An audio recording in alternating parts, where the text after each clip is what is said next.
Hi everyone, I'm videoing in the park today. Whoopsie, that was a bit wobbly. I'm videoing in the park today, and see, I live in this park that's got a big golf course behind it. And so I thought I'd come and sit in the park and enjoy the sunshine and read today. I found these things on my way. I found a beautiful autumn leaf. Oh, look at the way the sun's shining through that. That looks really cool. And I found a daisy. And I found a feather. The feather's not that nice though, is it? So I think I'll lose that one. I found some nicer ones yesterday. Now, we were up to chapter 14. So I'm going to put this down and we're going to start reading chapter 14, Mr Willy Wonka. Let's just put this down. You guys can look at the sunshine and the sky while I'm reading. Mr Willy Wonka was standing all alone just inside the open gates of the factory. What an extraordinary little man he was. He had on a black top hat on his head. He wore a tall coat made of a beautiful plum-coloured velvet. His trousers were bottle green, his gloves were pearly grey, and in one hand he carried a fine gold-topped walking cane. Covering his chin there was a small, neat, pointed beard, a goatee, and his eyes were most marvellously bright. They seemed to be sparkling and twinkling for you all at the same time. The whole face, in fact, was alight with fun and laughter. Oh, how clever he looked, how quick and sharp and full of life. He kept making quick, jerky little movements with his head, cocking it this way and that, taking everything in with those bright, twinkly eyes. He was like a squirrel in the quickness of his movements, like a clever, quick little squirrel in the park. Suddenly, he did a funny little skipping dance in the snow. He spread his arms wide and smiled at the 5 children who were clustered near the gates, and he called out, "Welcome, my friends! Welcome to the factory." His voice was high and fluty. If you guys turn up, there's a seagull. Can you guys see the seagull sitting listening to the story?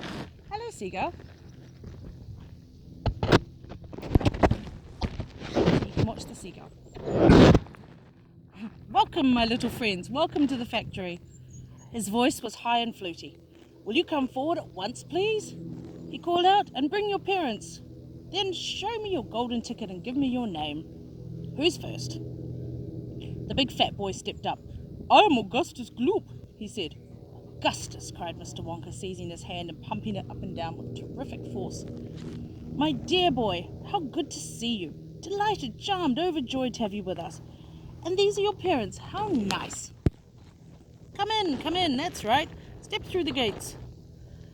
Mr Wonka was clearly just as excited as everybody else. "My name," said the next child to go forward, "is Veruca Salt." "My dear Veruca, how do you do? What a pleasure this is. You do have an interesting name, don't you? I always thought that a Veruca was a sort of wart that you got on the sole of your foot. But I must be wrong, mustn't I? How pretty you look in that lovely mink coat. So glad you came, dear me. This is going to be such an exciting day. I do hope you enjoy it. I'm sure you will. I know you will. Your father. How are you, Mr. Salt? And Mrs. Salt, overjoyed to see you. Yes, the ticket's quite in order. Please go in." The next 2 children, Violet Beauregard and Mike TV, came forward to have their tickets examined, and then to have their arms practically pumped off their shoulders by the energetic Mr Wonka. Last of all, a small, nervous voice whispered, "Charlie Bucket." "Charlie!" cried Mr Wonka. Well. There you are. You're the one who found your ticket only yesterday, aren't you?" "Oh, yes, I read all about it in this morning's papers. Just in time, my dear boy. So glad, so happy for you. And this is your grandfather. Delighted to meet you, sir. Overjoyed, enraptured, enchanted. All right, excellent. Is everybody ready? Now 5 children. Yes, good. Now, please follow me. Our tour is about to begin. Do please keep together. Don't wander off by yourselves. I shouldn't like to lose any of you at this stage of the proceedings. Oh, dear me, no." Charlie glanced back over his shoulder and saw the great iron entrance gate slowly closing behind him. The crowds on the outside were still pushing and shouting. Charlie took a last look at them, and then as the gates closed with a clang, All sight of the outside world disappeared. You see the seagull still watching? He's just standing on one foot. Here we are, cried Mr. Wonka, trotting along in front of the group. Through this big red door, please. That's right. It's nice and warm inside. I have to keep it warm inside the factory because of the workers. My workers are used to extremely hot climate. They can't stand the cold. They'll perish if they went outdoors in this weather. They'd freeze to death. But who are those workers? Asked Augustus Gloop. All in good time, my dear boy, said Mr. Wonka, smiling at Augustus. Be patient. You shall see everything as we go along. Are all of you inside? Good. Would you mind closing the door? Thank you. Charlie Bucket found himself standing on a long corridor that stretched away in front of him, as far as he could see. The corridor was so wide that a car could easily have been driven through it. The walls were pale pink, and the lighting was soft and pleasant. How lovely and warm, whispered Charlie. I know, and what a marvellous smell, answered Grandpa Joe, taking a big deep sniff. All the wonderful smells in the world seemed to be mixed up in the air around them.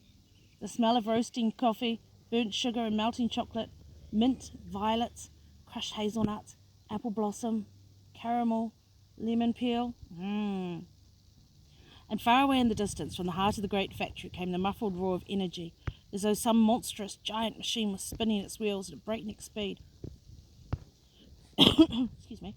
Now this, my dear children, said Mr. Wonka, raising his voice above the noise, this is the main corridor. Will you please hang your coats and hats in the pegs over there, then follow me. That's the way. Good. Everybody ready? Come on then. Here we go. He trotted off rapidly down the corridor, with the tails of his plum-coloured velvet coat flapping behind him. All the visitors all hurried in after him. It was quite a large party of people when you come to think of it. There were 9 grown-ups and 5 children. That's 14 in all. You can imagine that there was a good deal of pushing and shoving as they hustled and bustled down the entrance, the passage, trying to keep up with the swift little figure in front of them. Come on, cried Mr. Wonka, get a move on, please. We'll never get round today if you do it all like this. Soon he turned right off the main corridor into another, slightly narrow passage. Then he turned left. Oh, hello, there's 2 seagulls now. He turned left, then he turned right again, then he turned right, then left, then right, then right, then left. The place was like a gigantic rabbit warren, with passages leading this way and that, in every direction. Don't let go of my hand, Charlie, whispered Grandpa Joe. Notice how all those passages are sloping downwards, cried Mr. Wonka. We're now going underground. All of the most important rooms in my factory are deep below the surface. Why is that? Someone asked. There won't be nearly enough space for them on top, answered Mr. Wonka. These rooms you're going to see are enormous. They're larger than football fields. No building in the world will be big enough to house them. But down here, underneath the ground, I've got all the space I want. No limit, as long as I hollow it out. Mr. Wonka turned right, he turned left, he turned right again.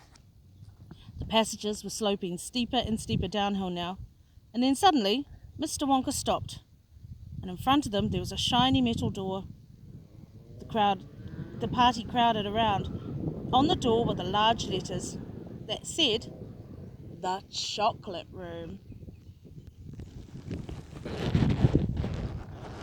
That's the end.